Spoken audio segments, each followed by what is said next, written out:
everybody. It is Thursday, and it is a fantastic day because it's Snipes and Stripes right here on nofilter.net. We got a lot to talk about. We got Ovechkin chasing the record. We got a couple unfortunate incidents that happened in the National Hockey League, and we have playoff races, and no better person to talk to than my boy Tim Peel. What's going on, buddy? Well, nothing, buddy. JR, I'm pumped. The trees are blooming here in St. Louis.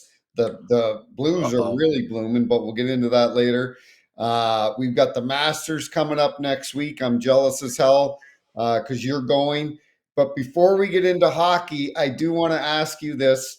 Gary Player said today he rated the four major tournaments, and I was kind of surprised to hear this, and I want to hear what you have to say.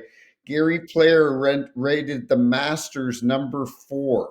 Wow, I know. that's unbelievable. I I would know. have to. I'm sure he's going to say the Open or the British He Open. did. He said the Open was number 1. The Open was number one. I mean, US listen, Open, there's a US lot to be Open said was about 2. that.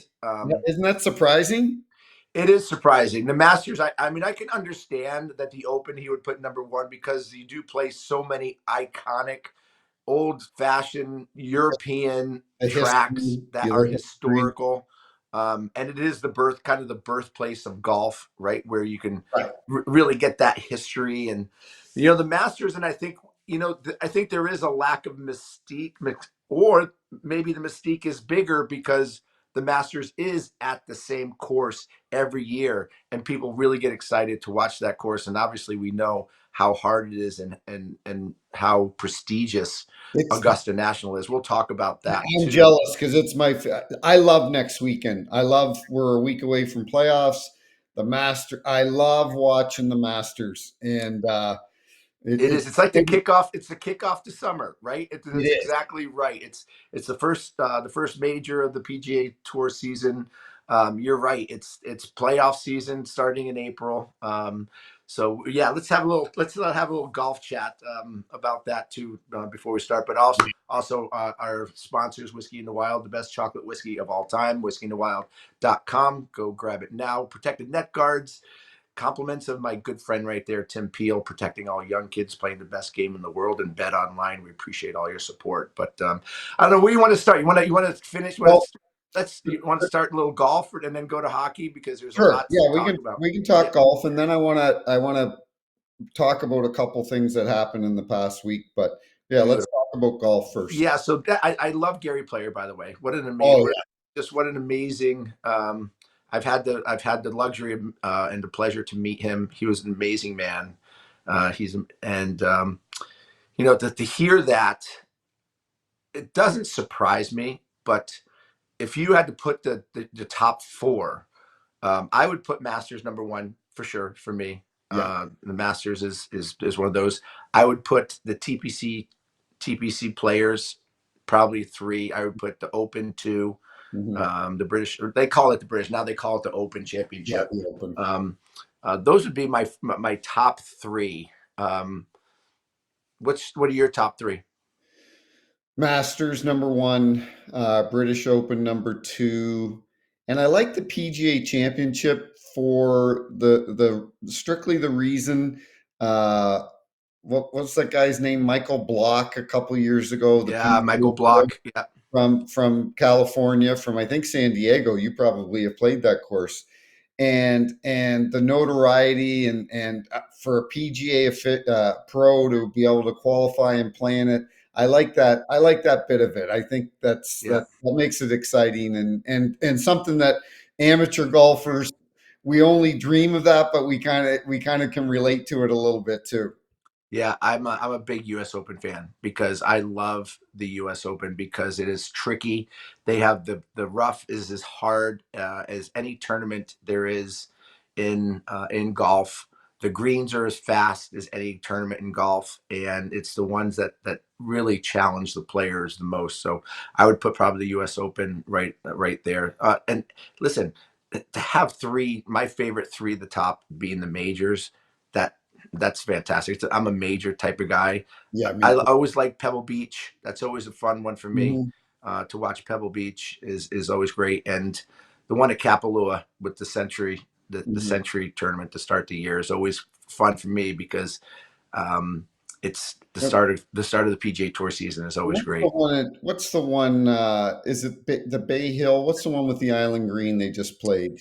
That's the one I just said, the TPC Players Oh, it's Championship. called Yeah, TPC. Okay. yeah, Yeah, yeah. that's Yeah. TPC I love that one. TPC Sawgrass. That's amazing. Mhm. And listen, how can you not love watching the Waste Management in Arizona? That's Yeah. absolutely spectacular. So I got to put that in my top 10 Well, for it's not the sure.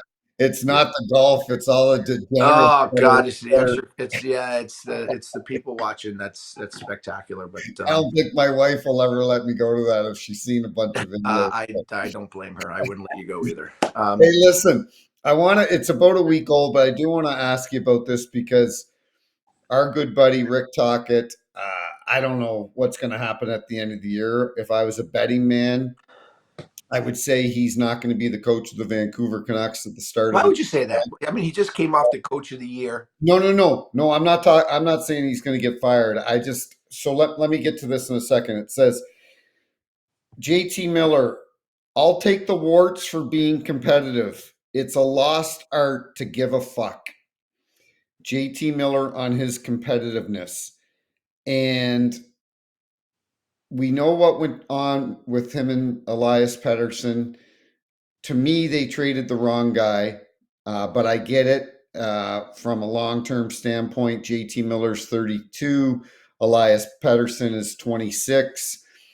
But JT Miller is a guy that I feel would put a team on his back, whether it's the first round or the Stanley Cup finals, and will his team to a win. I don't see Elias Pettersson as that type of player. I don't think he's that type of leader. And I think that Jim Rutherford and Alvin in Vancouver, they made the wrong decision. He might be one of the most overrated players in the game. To tell you the truth. I completely. You said Pedersen is. Yes. I completely agree with you. Yes. I Yeah. completely agree with you. And I don't think Talk likes the makeup of that team. And we'll get into torts and Well, that. it's really hard. I think it's hard as a team when you trade away a guy that's a heart and soul type of guy, a guy that does give a fuck, as No, JT Miller talked about, a guy who's not afraid to challenge his teammates, a guy who's not afraid to go out there and play the game the right way and brings other teammates into the battle. right. He drags his teammates into the game. Exactly.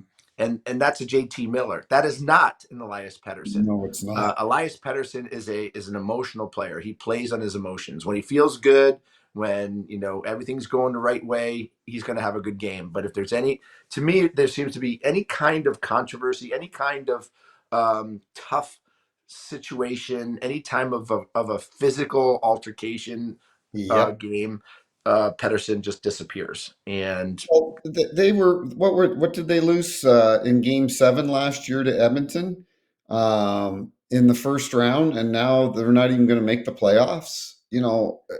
I'm sorry, but that's just I, and that's not coaching. That's not no, no, coaching. no, it's not coaching. I can't speak on Talk's behalf, and I never would.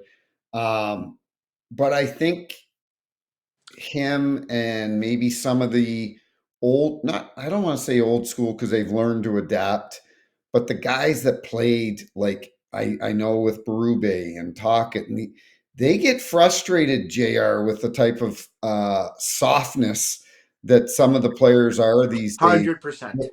They get frustrated, and sometimes I'm sure Talkett and Berube go, I don't do I even want to can I even coach these guys, Yep. because they just do their own thing And there's and nothing that you can do because they make so much money. And if they decide they don't want to play because they don't like you, because you're hard on them or you're mean to them or you yell at them, they take it personally, and then they stop playing for you. They stop responding, and then you're totally screwed, because then you get fired because the management comes down and says you've yep, lost the team.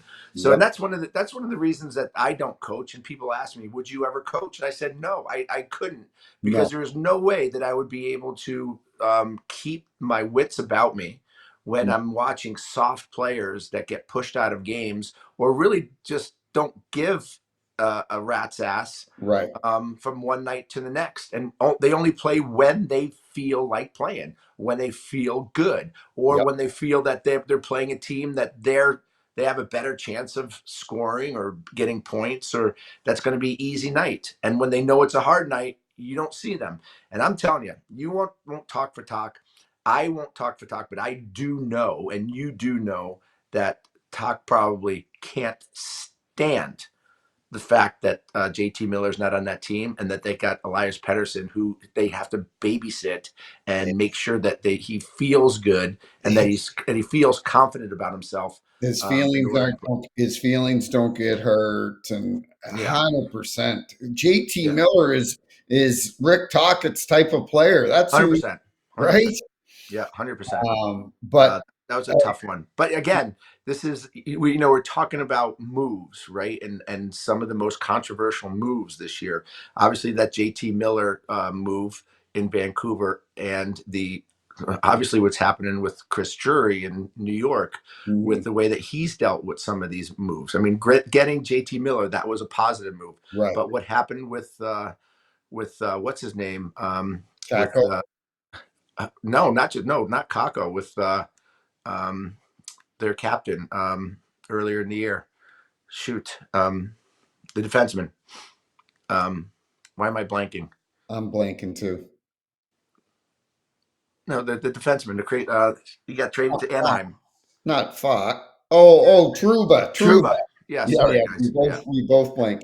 Truba, right? That was poorly handled, right? yeah. Oh, poorly handled. That was probably one of the most poorly handled player GM situations that I've seen in a long time.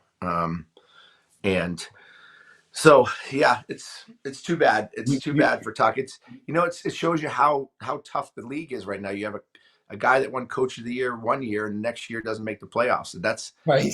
that's how. I mean, Well, goodness gracious. it's it's tough to coach in this league now, and it's a good segue into the next thing that I wanted to bring up.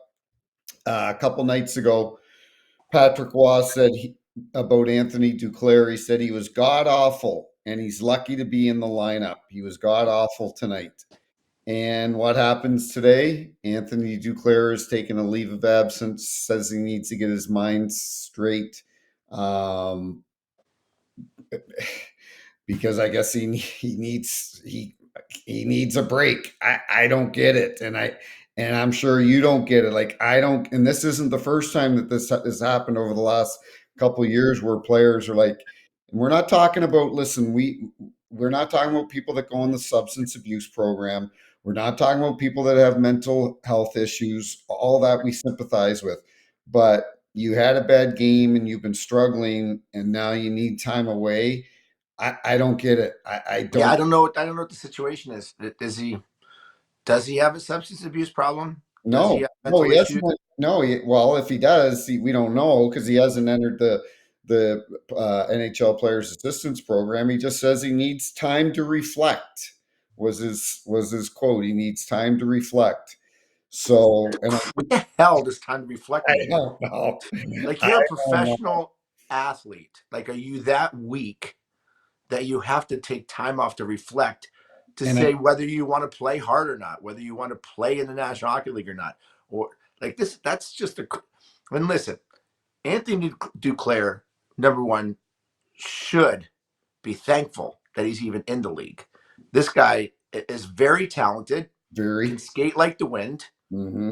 can shoot the puck.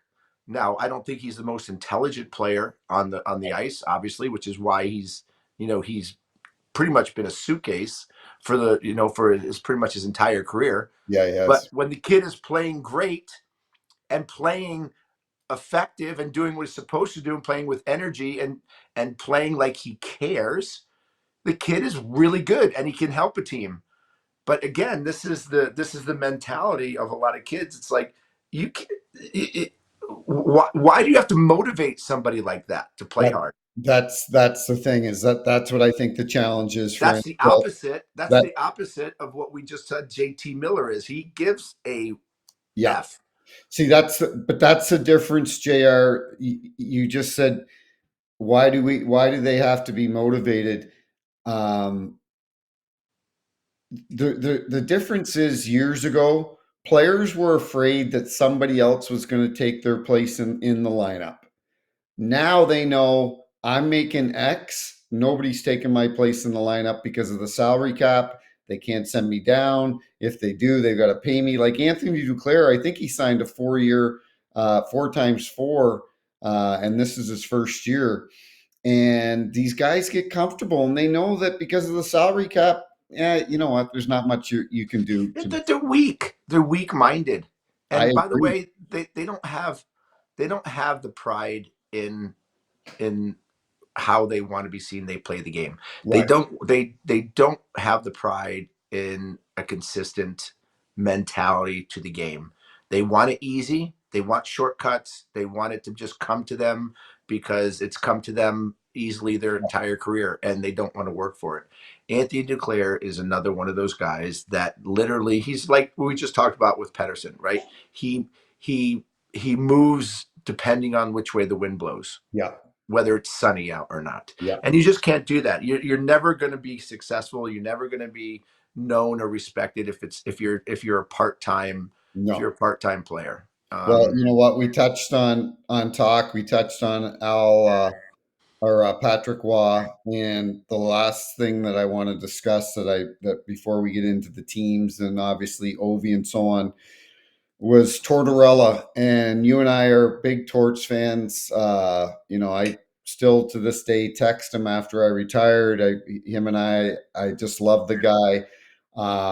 But something came out today, and I don't know if it's true. We're not saying it's true, but according to Ryan Whitney on Instagram or Twitter, Instagram a few hours ago, John Tortorella told Cam York prior to his firing, "If you resign here, I will bury you." So that's kind of a big deal. Yeah, that becomes that's a personal issue. And again, we got to to comment on something that is private or was said in private that maybe somebody heard or Cam maybe told somebody. Um, if I mean he could be telling the truth. Maybe he's not. Maybe he has a hatred for John Tortorella and he's trying to bury Right. Tortorella. Um, I'm a huge Tortorella fan. I love John Tortorella. I actually happened to see him the day before he got fired in his last game or his second to last game versus Chicago. Chicago throttled them pretty good in Chicago. I went down to see Torts. It was really good to see him. He is one of my favorites, and I do love him. And I'm not going to bash him because I do know what type of coach he is, and I also do know that he's fair. I do know that if you give a F like Yeah. JT Miller does, and you play the game the right way, John Tortorella is going to be your biggest fan. There's no question. Is he hot and fiery? There's no question. But I don't see John Tortorella as a guy who's just going to take personal shots because he doesn't like you as a person. And he's going to try to bury you because maybe you're just not the person that he likes personally. You know what?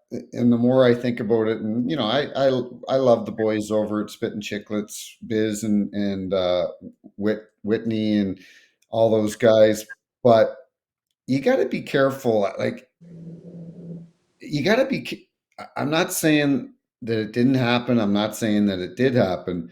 What I'm saying is, before you put out something like that, you might want to talk to John Tortorella. I think John Tortorella deserves and has earned enough respect in the game before you just throw shit against the wall and say something like that. And like I'm saying, I'm not saying that Witt's wrong, but that's a pretty big matzo ball. Like that's a pretty big thing to put out there on the internet that Tortorella said, "I'll bury you." Well, that would seriously hamper an opportunity for John Tortorella to get back in the game as another coach, 100%. coaching position, which I don't know whether he does or not. PLZ. I personally hope he does because I think the league is better with John Tortorella in it rather than not. I appreciate his coaching style and I appreciate his passion. Hmm. Um, but an accusation like that um, is extremely damaging. And I agree with you. You better be 100% sure that something like that is true.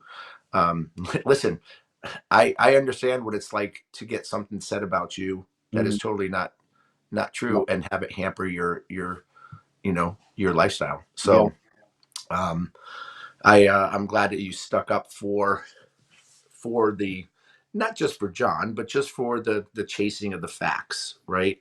Um, Right. Like we're the world we live in, and I've been guilty of it where I'll see something and I'll repost it, and then it turns out it was completely not true. And we're so quick as a society now to just jump on stuff and put it out there on the internet and not think about the repercussions. So I personally I find it hard to believe that John would say that to him.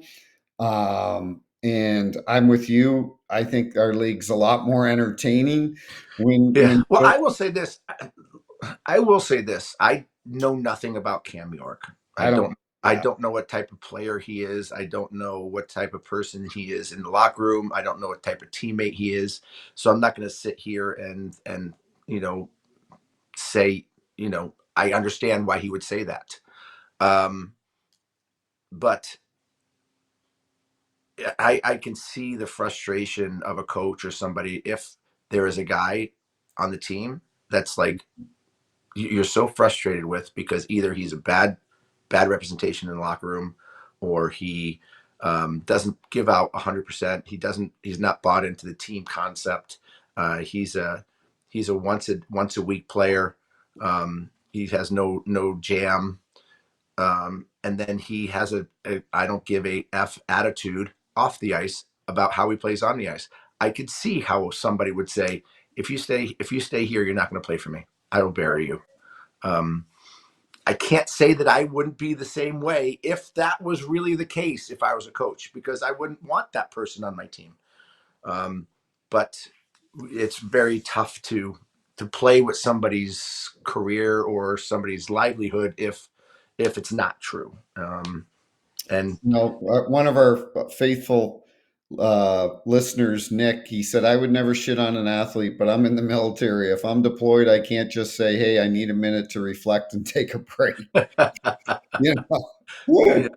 yeah, Nick is always on, always a great supporter of ours, and we appreciate it, Nick. Maybe we'll jump you on here in the next little while to chat with us. He's a Sabres fan, so there's not much to talk about there. But Well, that's not so much to say because I'll bring up a topic that I had this morning on after the whistle, which might be a good Buffalo conversation that maybe we can throw in, but we'll save that one to the last.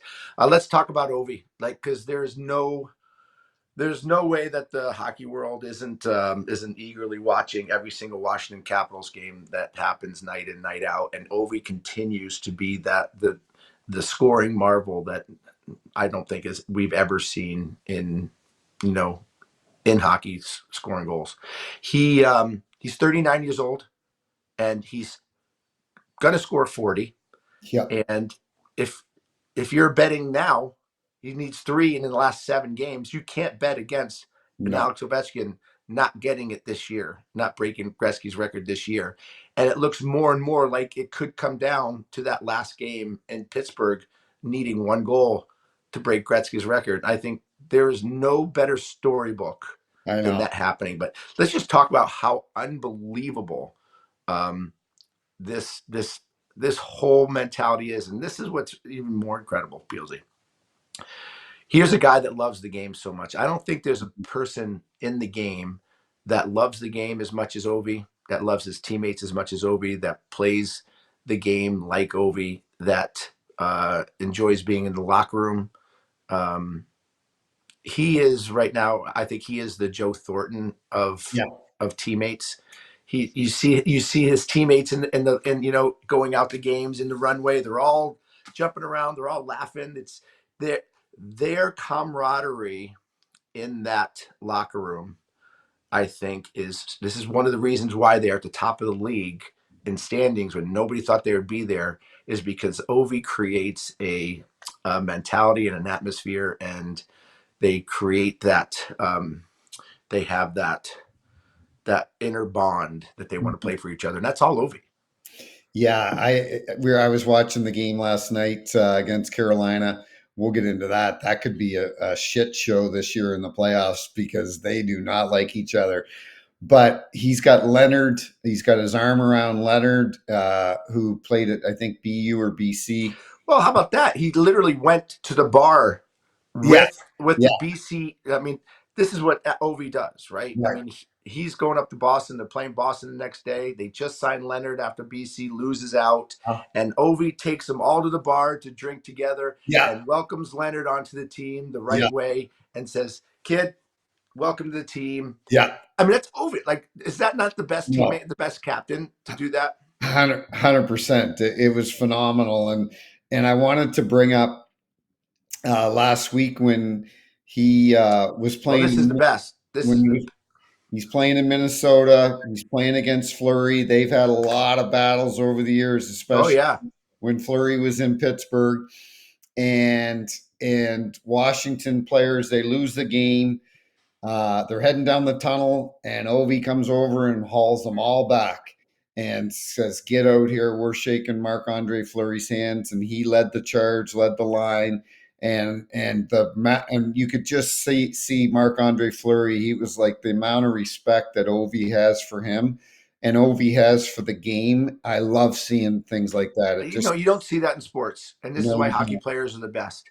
And this is why Ovi is one of the best representations of not just our sport but any sport. Mhm. To love the game so much and to be chasing history, and everybody's watching him. And Ovi had the wherewithal to say, "This is the last time I'm going to play against one of the best goaltenders of all time, and we need to give him props and Yep, say congratulations."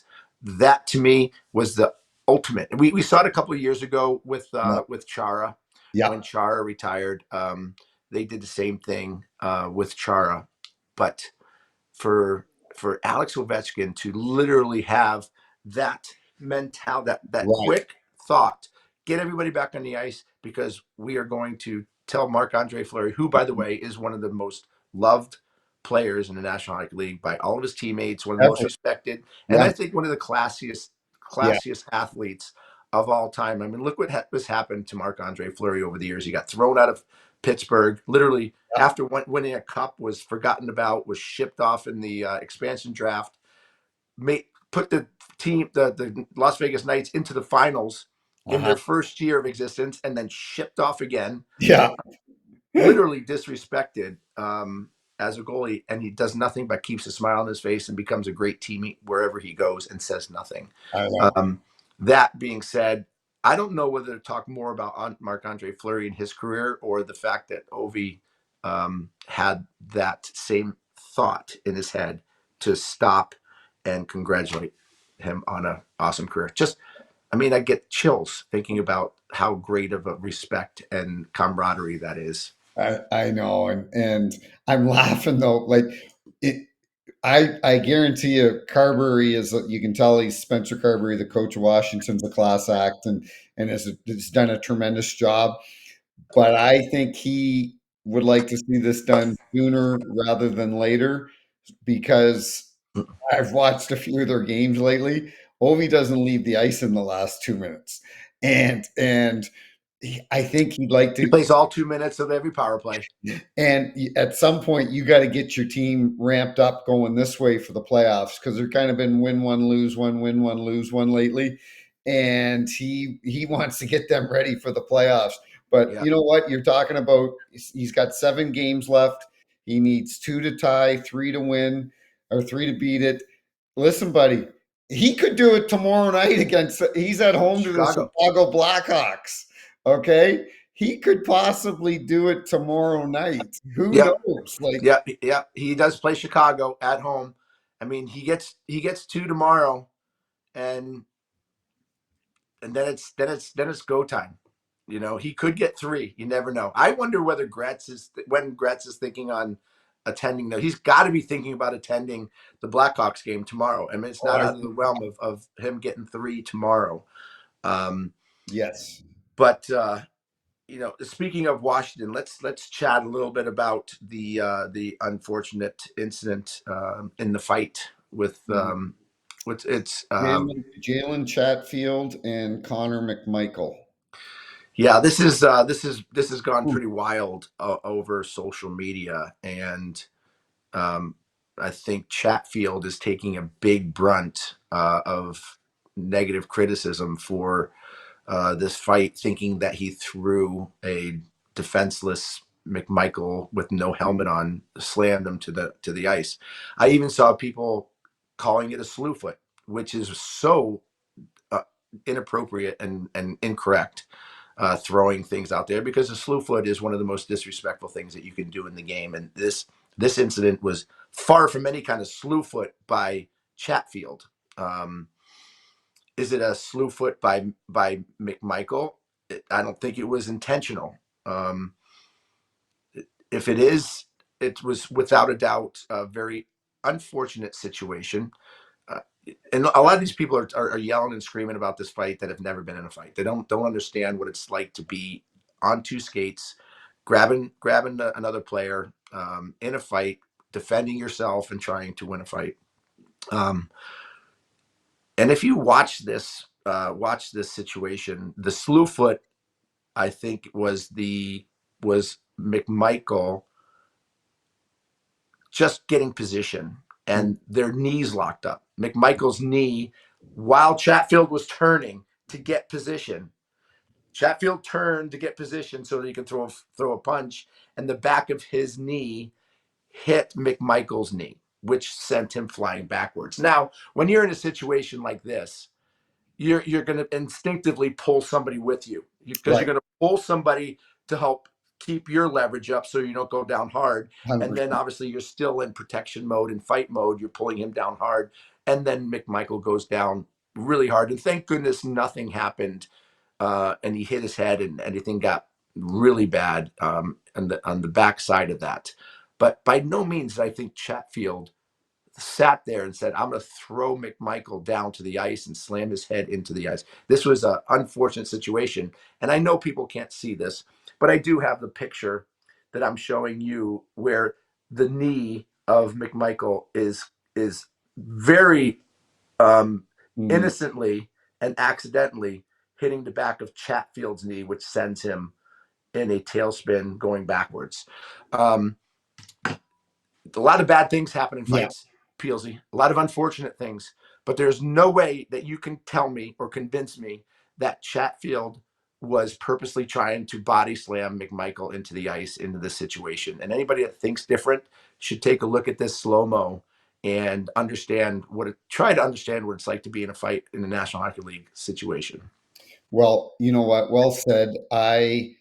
Before I came on the show, you and I talked about this and went through it, because quite honest, the two or three times that I saw it today on social media, immediately I'm like, oh my God, that's terrible.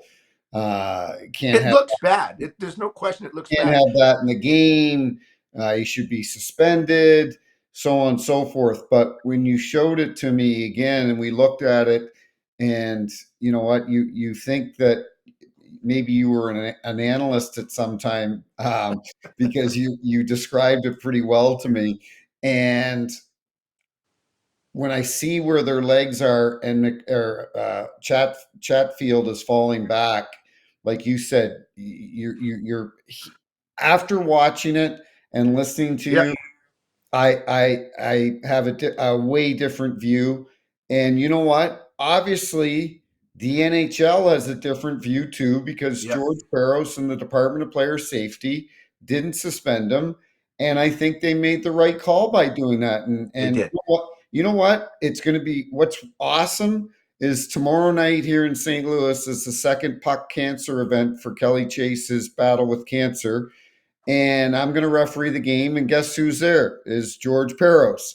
And I'm going to have a chance to talk to him in the alumni room tomorrow That's night. great. And I'm That's going to tell great. him you and I talked about it, and that we agree with his decision. And I want to see if you're on the same, if your way of thinking is kind of what they were thinking Yeah, too. that'll be interesting. I'll be interesting to hear about that. But if you see this picture right here, and I know that our fans can't see it and can't understand it, but if you look right there.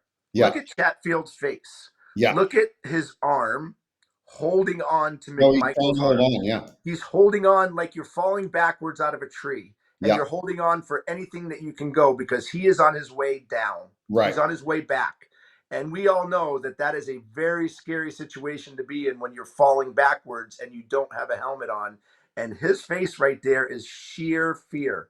He is literally holding on for dear life, trying to get any kind of traction, any kind of support to hold himself in a protected position. Right. And when he's going down, the momentum of two big boys flying down like that in a fighting situation, he's pulling down because he's still in protective mode in the fight as well as protecting himself. So I thought this was a great call by George Peros and the league, and I just wish that everybody doesn't just freak out when they see something really bad happen or something that is very powerful or um, because that stuff is going to happen in our game. Right. That stuff is going to happen in a physical, Yeah. hard hitting, um, big, strong, aggressive, um, masculine player game. There's going to be a lot of things that look bad to the normal person. That's not normal everyday situations, normal everyday experiences Right. that we have to go through. And I went through them when I played. I mean, I'm sure you've been in a situation refereeing where you're in there trying to break up something or you're grabbing onto an NHL player and you feel the force Oh yeah. and the strength that these guys possess. And when they are protecting and they're in survival mode, you're not thinking about um, the protection of somebody else. You're thinking about protecting yourself.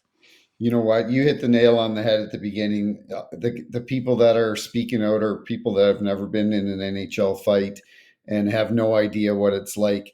Because quite honestly, and we'll get back to this Carolina Washington because if they play in the playoffs, I think it'll be awesome. But I thought the greaseball move of the week was when Miko Mikkola of the Florida Panthers shot the puck down at the Ah, whistle head high ah, against the Montreal Canadiens. David Savard had to duck. If he hadn't have seen that and had been hugging his goalie, he might have taken that off the head. yeah, That total was stupidity. brutal. Total stupidity. I mean, and again, total stupidity. No need for anything like that, especially the game that is over. It goes back to the Ottawa player last year taking a slap shot into the empty net Ridley, from the crease, right? And then Ridley Gregg. yeah, Yeah, that these things are yeah, disrespectful. they They're are. stupid. They're senseless, and there's no place in the game for that kind of mentality, that kind of action. It's um Well, I and again, good for Montreal to go after them. I mean, I and that's what I love. It's the certain reactions. well, it's one of the smallest guys in Gallagher. I would take that guy on my team No every question. every game, and And again, here's another guy that never gets the appreciation that he should deserve. Gallagher is a heart and soul. I give an F type player, and yeah, I bet you any player in the National Hockey League, any player in the National Hockey League team will take a Gallagher on his team. 100%. I will bet you any amount of money. Yeah, yeah, yeah. No, I agree. It was, but you know what? That wash they don't like each other, buddy. And Chatfield unfortunately might have to feel the wrath of Dylan McElraith or Tom Wilson because whether he meant to do it or not, you know those two big boys are coming That's out. okay. I don't mind that. No, it's okay, but he better be ready because that is going to be. I think that's if they meet up, which I think there's a good chance they might. That I was watching the game last night. They had Ovi was even in the penalty box at one time. They had I think three or four on each side. They don't like each other, which No. is great. We need more of that hatred in the league. I absolutely loved it. So Well, I think this is a great time of year because we're seeing all the matchups kind of get formed. We're seeing the teams that are battling to get in there. Obviously, the West is pretty much, we know who's going to be in the playoffs in the West. But this battle for the wild card, that last wild card spot in the East, is going to be epic coming down the last 6 games. And I think this is Montreal and Columbus's to lose, right? They're gonna. I mean, Columbus is an unbelievable story because here nobody has talked about them all year, and they have quietly put together a run to make it to where they're only 2 points out of a playoff spot with 2 games in hand. And what's crazy is they're 3-6-1 in their last 10. I mean, they're right on the cusp of making the playoffs after horrible seasons, and they're choking. 3-6-1 in the last 10. I I mean, know. do we want Columbus to get in there because of what's happening to them and the storied franchise, or do we want Montreal to get in there because it's a Canadian team? It's an original Well, six team. I mean, I don't know. What's your thoughts? you know what? Listen, this is what I feel, and it's not about um, what Columbus went through and Johnny Gaudreau. What I want is I want to see what I feel are the teams that will give us the most entertainment in the playoffs. I would rather see Montreal in than Columbus. I think Montreal. I love their coach and Marty St. Louis. This Nick Suzuki buddy is turning into he's well not turning, he already is, but this guy is I mean, an he's pretty much dragged this. He's dragged this team into position. he's Um, he scored late the other night, empty net. Then he scored the OT winner. I just think Montreal would be more fun to see in the playoffs than Columbus. And Columbus got a great fan base. I love their fans there. I love John Davidson and it's a great story. I mean, it's it's a a great story. The first story. year without Johnny G, right? They're playing for Johnny G. You know Um, what? I wish, and that Marchenkov or however you pronounce his name in Columbus, he had 3 the other night. This guy's, you know what? Either team, I guess it would be fun to watch. and it's great. And it's great. You got if Montreal makes it, you'd have every Canadian team except one make the playoffs. I think that's good for the game. Oh, you'd have Yeah. Vancouver and Calgary. Oh, that's right. Calgary missed the playoffs too. That's Vancouver right. So and you'd have Calgary. everyone but two. But Yeah, I think no, that's great. which is It's still good. great for Canada, Which right? To is have. good.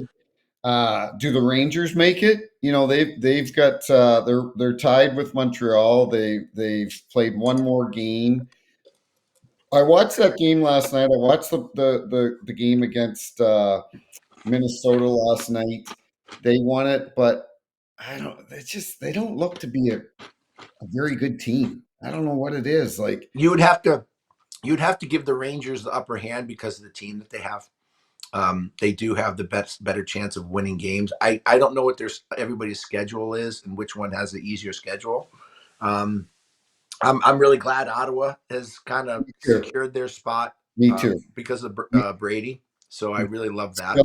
he's still hurt. He's not playing again tonight. He's still Yeah, hurt with an he'll be upper back. He'll body. be back come playoff time. Oh, he'll be back. He'll be back if no matter what happened. He's played for what 6 years now, 7 years, Yeah, I'm a big Claude Giroux fan too. I love Claude Giroux, so I like that. I would like but I would see that. Brady's been waiting for this his entire NHL career to play in that first playoff game. But you know what's bizarre when you look at the standings today, JR, and you see the Boston Bruins in last place?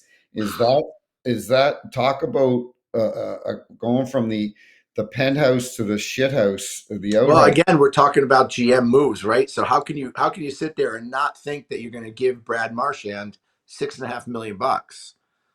Um, Trade the DeBrusque kid.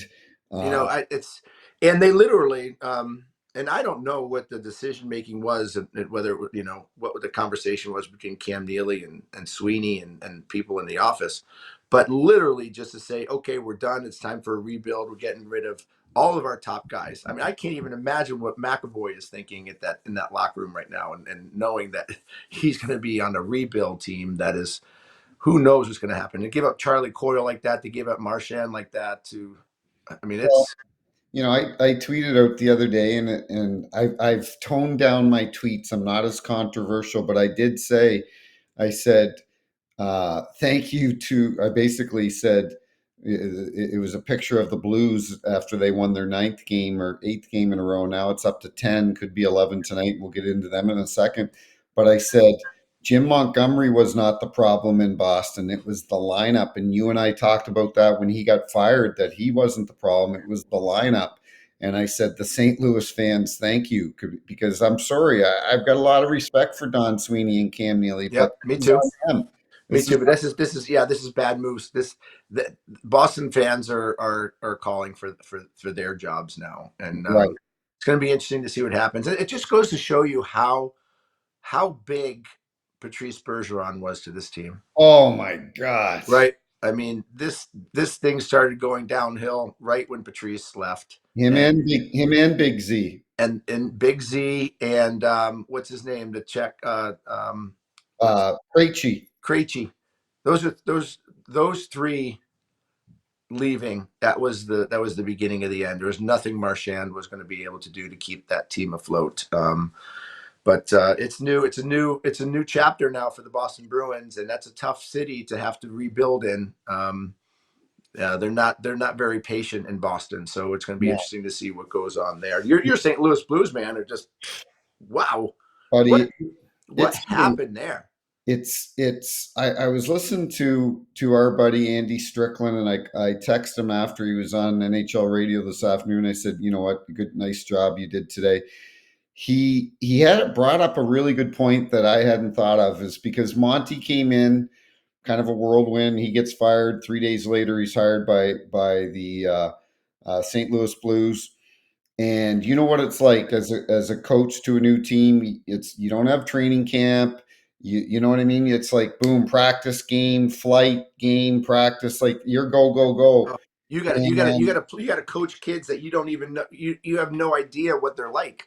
Right. And the two things that he had going for him was with the Four Nations Cup, I guess he watched a lot of their games, and he had an opportunity for during that week and a half, 2 weeks, Four Nations Cup, to really look at who plays best with who, and look at all that. And what I I I thought about this before we came on. Jim Montgomery, first of all, I know Monty very well. We're good friends. He's a really good person. He's really well liked. He's well liked by the plumber down the street, the big executive. Like he can relate to anybody. He's just a people person, and he reminds me a lot of John Cooper. He's a little laid back. He's well liked, smart coach. He won the national championship a couple times at Denver. Had success in Dallas before he was released. I had success in Boston before. This guy is a smart hockey mind, and the players like playing for him. And they're 17-3 since February 23rd, which is Wow. they have, I think, a 675 or 700 winning percentage, whatever it is. It's unbelievable. And going to be a very very difficult first round matchup Nobody wants to play them in the first round, for either right? Knight or for Winnipeg. And if they finish in the second wild card spot, they would play Winnipeg. If they finish ahead of Minnesota and finish in the first wild card spot, they would play Vegas.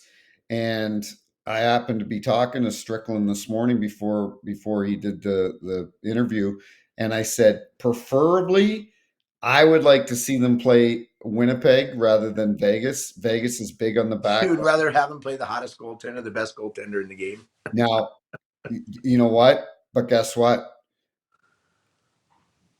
Strick made a really good point. Bennington is in Hellebuck's head a little bit. He beat him in 2019 when they went on the cup run. Winnipeg was a better team. Uh, he's beat him head to head, I think, more times than Beat him in Hellebuck the Four Nations Cup the other day. in the Four Nations Cup. And until Hellebuck gets that Winnipeg Jets team out of the first or second round, he can win as many Vezinas as he wants, because someone had a good point the other day that I was listening to. They said if you look at Vasilevsky's numbers, and he's played more games, he is not that far off of Hellebuck. Okay. Mm. Hellebuck is a tremendous goalie. There's no question about it, but he is not won games for them yet to get them to the next level.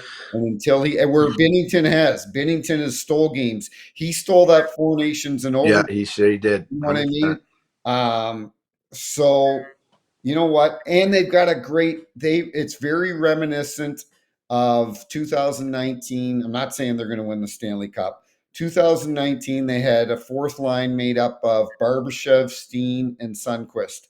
And they put them out and they crashed and banged and so on. This year, they've got that little Walker, the Aussie, who I love. He's got, I think, the most hits on the team. Toropchenko, who is a big boy, and Faska. They've now got that fourth line that they put. Monty You plays. can't, you can't, you can't win a series without a fourth line. You can't No, win you a can't. championship without the fourth line. So that's interesting. And buddy, they've done all this without Parenko. Yeah. Parenko hasn't played since the Four Nations, and they've won 11 games in a row and could be or Yeah, they're going to be a dangerous team because they're playing with confidence and they have nothing to lose, and they're not going to have any pressure on them. Where Winnipeg's going to have all the pressure on them to move on and try to get past that team. So I listen. I kind of have to agree with you with that. So, they got the um, hey, not. let's finish this and let's bring in our boy Nick, Yeah, yeah. Bring in who's Nick. been watching because you said something earlier about Buffalo. So I'm going to pose something to Nick. Let's see if Nick's paying attention and he wants to jump on here with us. It's one of the great things that we can do on No Filters. We can bring in live guests to talk hockey and make them part of the show. And Nick has been on for many times with us, and it's nice. So try to see which. There he is. There's the big Nick. He's in his car. He's usually in his usual place, right? Probably picking up the Yeah, can kids. you guys hear me? Yep. Yes, can hear you fine. Can hear Yeah. you fine. Um, All right. okay, so Nick, I'm gonna pose this question to you because it was a question that I had this morning on this after the whistle. Yep. Free agency over the summer. Does Buffalo take a big risk and offer $15 million to a Mitch Marner, someone right about 50 miles north of them, to come down and play in Buffalo? Mitch Marner's a big Josh Allen fan, big Buffalo fan, close to home. Um, the cap's going up next year, big time. Buffalo needs to get somebody in that. Is Mitch Marner a guy that Buffalo would love to have in Buffalo? Of course, I listened to that pod episode right before you guys came on, so I know exactly what you're talking about. But yeah, I think you got to take a shot right now if you're Buffalo. I mean, it's a matter of, you probably can't get big time free agents to come in. He has some ties to Buffalo with the Bills. Josh Allen comes down to Buffalo for games for the Bills. I think you got to try and you know back the Brinks truck up and see what you can do. I mean, yeah, it's a lot of money, but again, Is he like you is he said, worth 15 million bucks? I mean, if you're comparing him to a McDavid, who's probably going to get 16, 17 million dollars, maybe not. But at the same time, too, if you're Buffalo, you got to try whatever you can do. I mean, I think like you guys talked about this morning, it'd be a solid line. You got Tuck up there, who's got 30 goals. Thompson's got 40. Who I think you guys, How many Tage Thompson get with a Mitch Marner? I think you guys said 60 plus today on the pod. I Mhm. mean, you got there's something to be said about it, PLZ. I mean, listen, we watched the Four Nations. We were just watching talking about the Four Nations. I thought Mitch Marner was one of the best teams on the Canadian roster. Well, I hate to say it to tell you guys, but Mitch Marner is not going to Buffalo. I would say he goes to Chicago before he goes to Buffalo. Well, I guess listen, he's definitely going to have his opportunities and a lot of money, but this is unfortunately Buffalo's in a situation where they need to spend more money to get somebody there. I can't imagine what you guys are going through, Nick, in Buffalo. 14 years of missing the playoffs and having a mediocre team. Hey, Um, we still ride or die all day long. Sabres all day, man. Man, you are you guys are just a glutton for punishment, Nick. I give you a lot of credit, man. You Yeah. guys have been through so much. It's unbelievable. Hey, And hey, I'm not we did it 17 with the Bills. What's 14 for the Sabres? I was rooting for your Bills so much this year. I'm like, this city deserves this. But Yeah, Hey, that was just I put that all on Josh Allen and the just referees. just give me one. Yeah, I'm not greedy. I don't need 5, 6, 7. Just give me one. yeah, it's kind of like the Cubs jinx, right? Everybody never thought they'd see a World Yep. Series with the Cubs. Are we going to see a Stanley Cup with the Buffalo Sabres? I mean, will that ever happen in our lifetime? Uh, Bills before the Sabres for sure. Let, yeah, hey, 100%. let's make the playoffs first, and then we'll go from there. Yeah, it's actually a good debate, right? You look at the Mitch Marner, what he's doing in Toronto. He's 90, what, 93, 98 points on the year. He Yep. kills penalties. He plays in every situation. Yep. He's arguably the most important and best player on Toronto Maple Leafs, and that's saying with a guy who's making 13-4 in Austin Matthews, who's having an off year, but again has been injured. You got to give him a little credit for being injured, but. I think Mitch Marner holds a key to all these to this situation. It'll be interesting to see what happens.